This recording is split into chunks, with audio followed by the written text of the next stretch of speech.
నాయకత్వం జనసేన తెలుగుదేశం ఐక్యత జై తెలుగుదేశం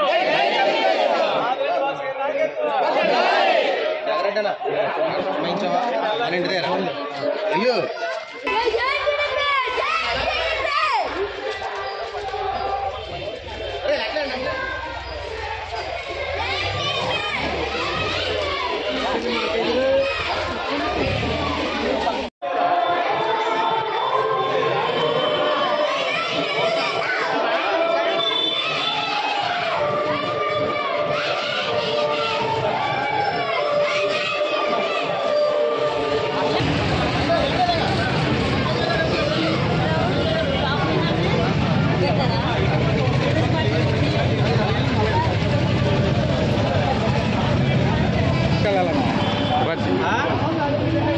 జగనన్న బ్రాండ్లన్నీ ఇక్కడే ఉన్నాయి. కరెంట్ ఛార్జీలు పెరిగినాయి, అన్ని పెరిగినాయి, రేట్లు పెరిగినాయా? పెరగలేదు కదా. రేపు అవన్నీ పెరగాలి, మన ఆదాయం పెరగాలి అని అంటే చంద్రన్న రావాలి. నువ్వు కాస్త వ్యాపారం చేస్తూ ఒక్క రెండు మాటలు మంచి గురించి అందరికి చెడు చెప్పక్కర్లా. చెప్పాలి ఈసారి. ఇదిగో దొంగ ఉన్నాడు ఇక్కడే, మీ సొసైటీ లీడర్. ఈసారి మారుతా ఈసారి రెల్లిపేట అంతా ప్రెస్ చేస్తారా? నాకు ఈయనే బాధ్యత. బంగారు నాయక్ ఒక్క ఓటు మిస్ అవ్వకూడదు.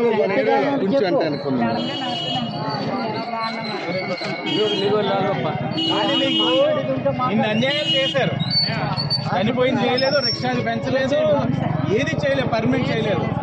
మీకైతే మాత్రం హామీ ఇస్తున్నాం, అన్ని దగ్గరుండి చేస్తాం. ఈయన సమక్షంలోనే ఇస్తున్నాం. ఓటు తేడా అయితే మీకు ఉంటుంది అండి.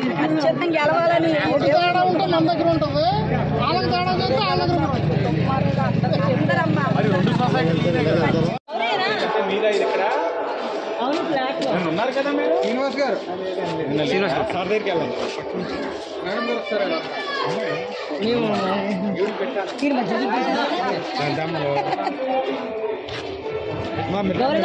Media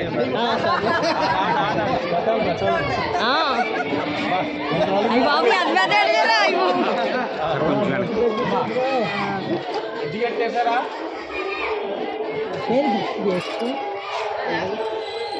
oats valuable.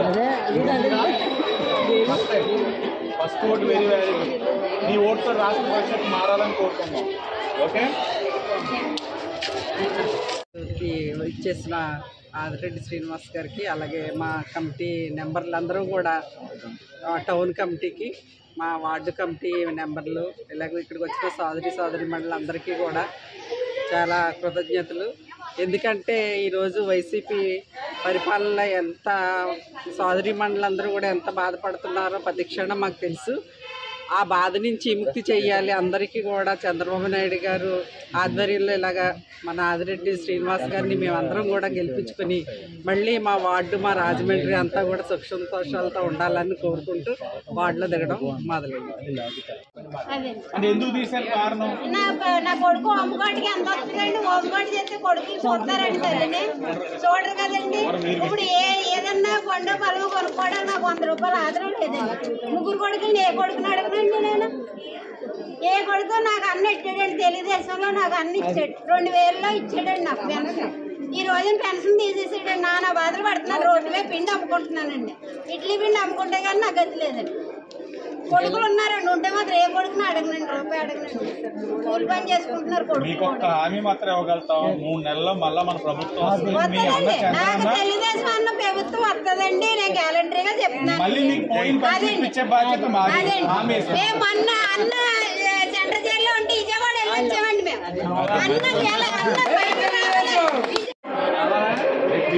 మంచి పడతారని చెప్పి. ఓకేనా? డాడీ మమ్మీ ఎవరు కొట్టేస్తారు?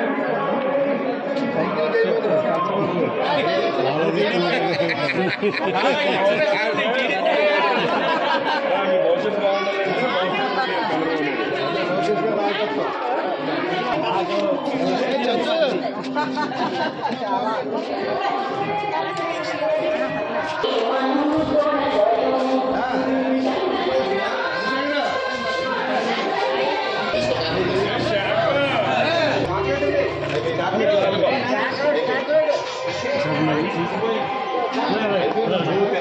పిల్లలు కూడా బయట తిప్పాలి. అది ఇంకా అయిపోయింది.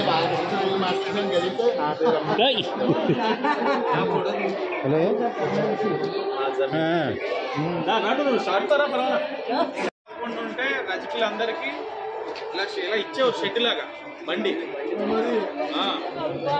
ఎక్కడ ప్రిన్సిపల్ టెంపుల్ దగ్గర మనం కట్టించిందే కదా. కార్మికులు మొత్తం పనిపోయింది, రేట్ పెరిగిపోయింది. రేట్లు పెంచారు.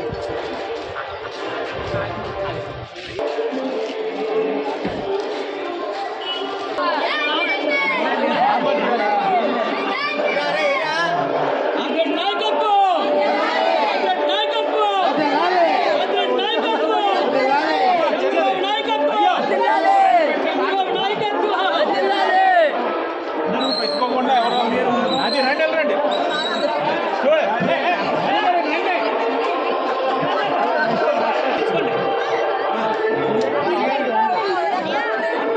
అమ్మా పెట్టారమ్మా.